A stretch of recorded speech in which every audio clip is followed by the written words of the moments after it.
womb. It's closed off. There's a bubble around it. But many will emerge from this if they learn their lessons in the university or in this particular planetary system. But you can remain here infinitely. If you enjoy the ride and you like what's going, you like being dumb in a sense to come into a world. You don't know how, if you don't know how you got here before, how the heck are you going to know when you leave out of here, when you come up again, that you were even here before?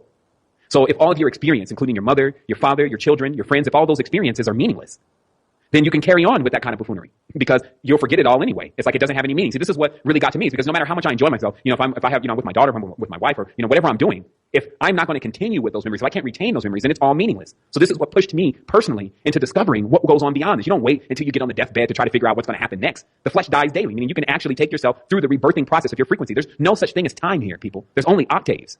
And this is why when you get into the really bad mood and then you start seeing the reality morph around you, or you go into one of those crazy dreams, or when you're in a really great mood and you're feeling loved and you arrive into some cotton balls and clouds in your sleep.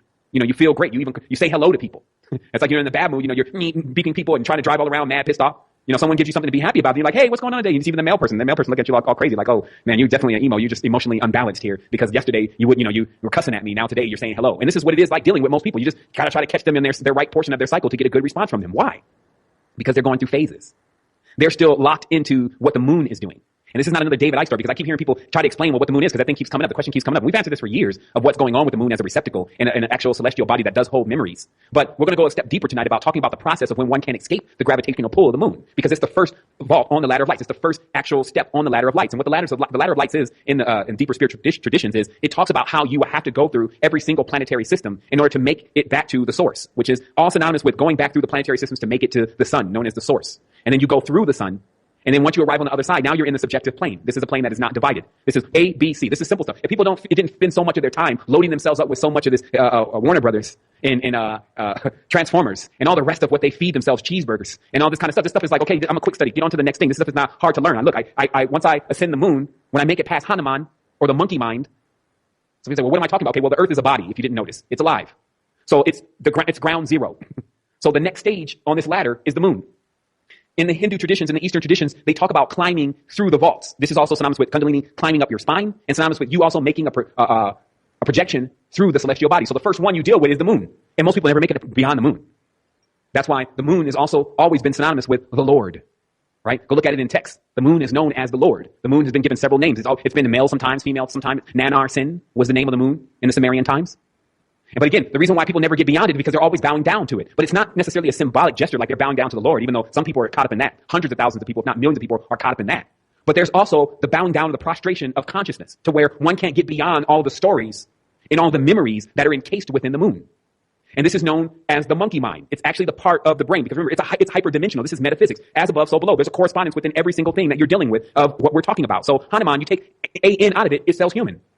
Because all of these different entities, if you understand the Bhagavad Gita, all these different entities were different aspects of yourself.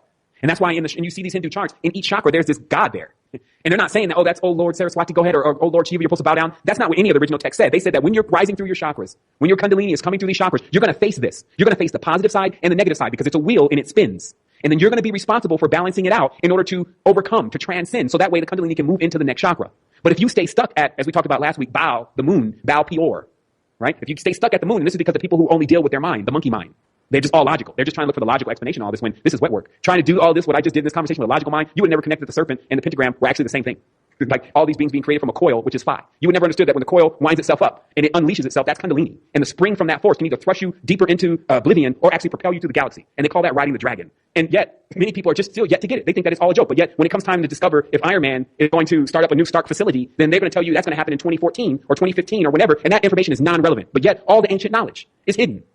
I mean, do you even understand that there was no hieroglyphs on the pyramids or anywhere written up in Lower Egypt, which is known as the underworld?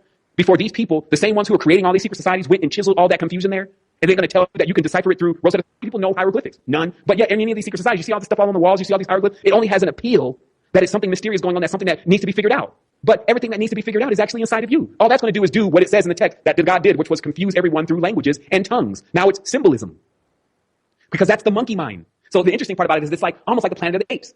Hanuman won't let the body go. So when the spirit tries to transcend, this is what I'm explaining to you. It has to let go. This is the real meaning of surrender. It's not that you go and bow down to some parasitic entity, hyperdimensional life form, probably alien gray AWAS. It's not that. It's that you let it go. Because if you can't stop your mind, if you can't stop Hanuman from thinking, it's got your mind in a clutch. And anyone that knows anything about how to propel and project yourself beyond the body knows that once the mind kicks in, you can't get out of the body. It's engaged. This is like trying to come out of, I'm trying to find a good explanation here, but trying to come out of something that's already engaged. You need to stop it, then disengage it, and then not re-engage it. So I'll give a secret today because, I'm always profusely giving secrets. Like sometimes, when I just listen to some of the stuff that's going on out here and what people are saying, man, it really gets to me only in the sense to where, when are we going to get to the real knowledge here? Like when is somebody going to come and drop a gem that says, hey, this is how you overcome this? You want to know how to overcome fear? Close your sphincter. Your sphincter muscle, which is what you call your anus, is where fear comes from. It goes into the body. See, those are not your thoughts. That's why anytime you study into deep traditions, the first thing that they're going to teach you when you're dealing with Kundalini is like the bandhas. That's like the first thing. Like, you know the bandhas? No. Okay, well, shoot, man. Are you sure you want to learn about this? Because you're not even going to be able to charge up because you can't close your sphincter. Your sphincter is so loose that any energy that is coming in there, when you start building Kundalini, you'll notice it gets hot underneath you. You feel heat coming from that area. And so if you don't close it and then allow the Kundalini to build up, what it does is it pulls things in like a vapor. And because of what that part of the body corresponds to, that's Bao, that's the moon, it's going to pull in all this fear. That's the monkey mind. It's going to then start roaming through logic like, man, am I going to die? Because it's afraid of death. It's afraid to die because it's already dead. This is the whole paradox of the whole thing. Because it's afraid of death, it's already died. It's accepted that death is real. This is what logic is. This is why it's so boring. This is why it's gray.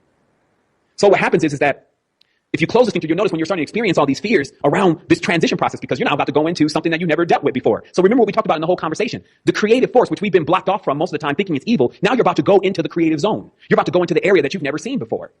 And that just spells fear for all of the programming that has been put into our consciousness. That fear is in the moon.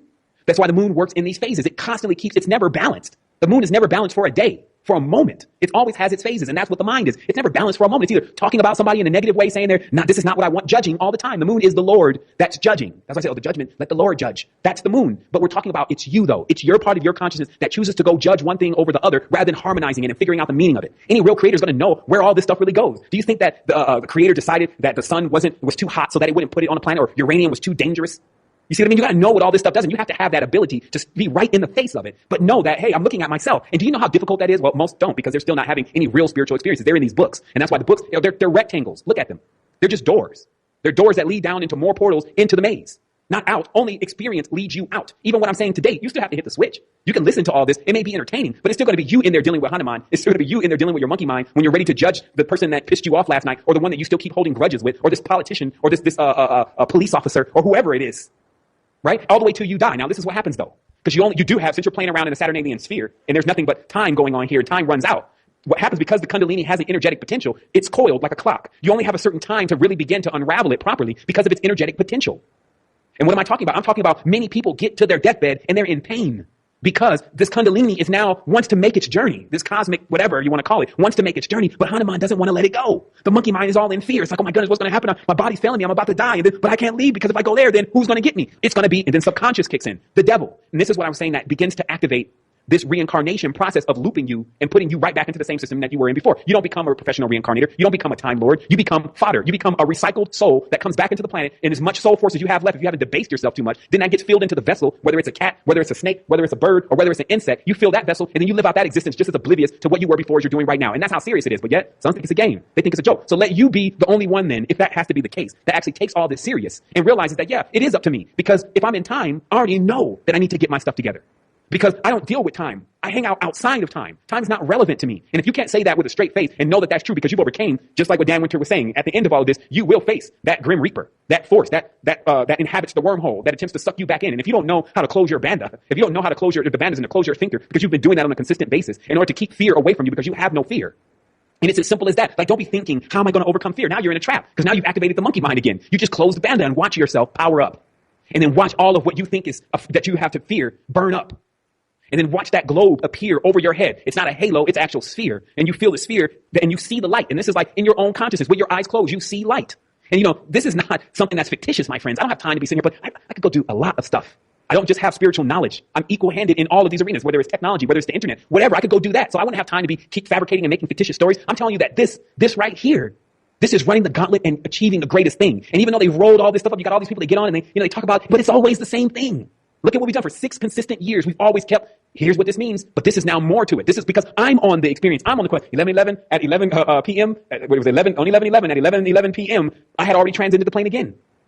And I didn't even try to make it happen. It just lined itself up. And next thing you know, I'm right in the face of it. And hey, did you ever remember when it said here? Because see, there's things that I still have to undo. I still have to unlearn. So I'm here to walk everyone through also the same process that I'm going through of unlearning the madness. But you got to go into the wilderness. You have to, in a sense, get lost in it to actually find yourself. We are the navigators of this. And so by all means, let us have some compassion. That's the compass to Zion. Have that compassion to be able to come forward with those experiences and tell them to people and say, hey, this is what you're experiencing. This is how you nullify fear with sorrow. You don't want to be here when watching your mother die and your child die or people dying around you and you're still clueless to what's going on, but yet you're one of the only people in your biorhythm that's capable of knowing what's going to happen next. And then you're still not going all the way because you're in some kind of fear that you're going to die. Anything that is the truth will be wherever you're going. And anything that is false will fade away like the illusion. Truth will always stand. And see, we recite these things like mantras, but do we really believe them? Because to really believe them is to believe in ourselves. And that's what we're talking about here. So it can be all casual. We can talk about all these other different topics, but what is really important? Do I want to talk about a Paris bombing? Like, what am I going to do about it? What if I'm in there? That's when I'm going to be standing in front of myself, not my maker. I make myself. I'm unbegotten. It's in math. This is not just someone that's got to eat, that's an egomaniac. We didn't come from anywhere. That's the conundrum of the entire thing. That's the limit of all this knowledge and confusion behind the language. The language is designed to try to prove where something comes from, and it becomes null and void because we come from nothing. And yet that boggles the mind. It gives the one that wants to be logical no ground to stand on, but you must fly. That's when you activate one of these other aspects of self, all is self, that is capable of dealing with when there's no ground. But if you want to remain grounded, if you want to remain on the surface of things, like you don't want to go deep, right? You don't want to go deep into yourself, into your subconscious, to raise up, and to go deep into your roots to figure out where are you from. You can't say you're from nowhere until you actually go through all those other places that are somewhere, meaning all of these aspects. These, as they say, this 360 degrees, the arcs. You go through, even if it's the archons, even if it's the entities, whatever it is, but you're not going and prostrating yourself because you're a creative force. You don't need any gods. You are beyond gods. So you see how all this connects? It just says, this text says, hey, you're not creative. Hey, how does a child of God, which it says, not realize that they are God? I mean, if I'm a child of my parents, am I not human? Of course. But as I said, the master drive and the slave drive, which are in computers, are exactly the same for how they're hooked up and how they're connections. And I'm telling you, your connection, it has to be trained and tuned in to self. You must learn the focus. To not get distracted by, let me go back off to monkey land, and let me go think about how I'm going to just, I think to me personally, as a joke, sending monkeys to the moon has to be the real symbolic symbol of the end of time. Because finally, the correspondences have made it to themselves. And if you understand the animal story, which we don't have time to talk because we're going to answer some questions here just when we come back from the break. But if you understand the animal story, or understand, as I always say, they have a story too. So these are souls. Do you know how big the soul is within a whale? Does it even matter to you? Or is it more important to figure out the cheat code to the next Call of Duty? You see what I mean? So this is where your priorities, and that's why I say sometimes, except for old souls, it takes, some years for the being to begin to understand. That's why you find wise men are generally old. Wise women are generally old. And it's because it's only at that point that it starts dawning on you as you start losing a few people and you start losing parts of your consciousness. You start seeing life is really real. And then you think you have all this time to play. But yet you should be on this now. This doesn't come overnight. This is years. I started this when I was a little kid. Reading these spiritual books, trying to figure out how to tell them. It took me till 30-something to start putting it all together because I was fighting so much of the disinformation and the conviction and the guilt and real MK Ultra and programming that's put into a person's consciousness when they really try to escape. But see, the ones that want to play, the ones who want to talk about mayonnaise and sandwiches, when it's time to talk about the destination of your soul, those are the ones that have already lost their soul. And the only way to get it back is to get real with yourself. And until that becomes important, life will continue to coast on. This is billions of years here, baby. Like, I don't think the planet's going anywhere. Rocks are hard. Your head will bust before that rock does.